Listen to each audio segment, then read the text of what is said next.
এই মুহূর্তে সিপিবির যে সমাবেশ, সেই সমাবেশ শেষে সোহরাওয়ার্দী উদ্যানের সামনে থেকে মিছিল বের করেছে বাংলাদেশের কমিউনিস্ট পার্টি এবং এই মুহূর্তে সেই মিছিল নিয়ে কিন্তু তারা এগিয়ে যাচ্ছে। শাহবাগ হয়ে তারা কিন্তু মিছিলটি বের করে মূলত সোহরাওয়ার্দী উদ্যানের ঠিক ইন্ডিয়া ইনস্টিটিউটের সামনে থেকে কিন্তু এই মিছিলটি তারা বের করেছে এবং তারা একটি সমাবেশ করেছে ঠিক 2:30টা থেকে। সেই সমাবেশটি শুরু হওয়ার কথা থাকলেও কিছুটা বিলম্ব করে কমিউনিস্ট পার্টির সেই মিছিলটি শুরু হয়, সমাবেশটি শুরু হয় দুঃখিত। সেই সমাবেশ শেষে এই মুহূর্তে সেই মিছিলটি নিয়ে তারা কিন্তু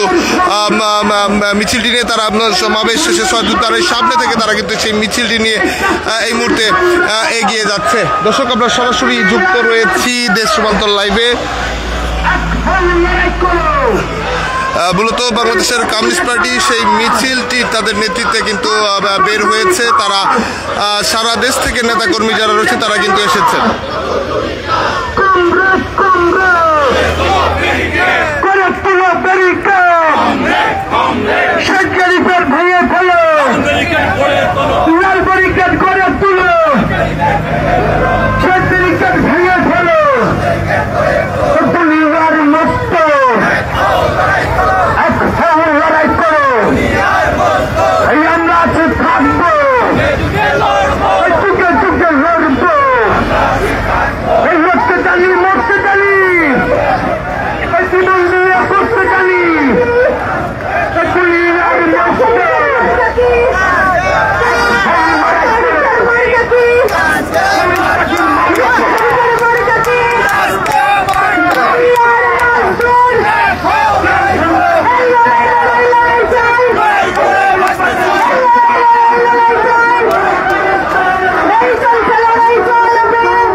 সেই সমাবেশে সেই মিছিলটি কিন্তু এগিয়ে যাচ্ছে উদ্যান থেকে বের হয়ে এখনো কিন্তু মিছিল চলছে এবং মিছিলটি এগিয়ে যাচ্ছে শাহবাগ অভিমুখে।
বাংলাদেশের কমিউনিস্ট পার্টির মিছিলের সর্বশেষ পরিস্থিতি। পরবর্তী আপডেট পেতে দেশ রূপান্তরের সঙ্গেই থাকুন।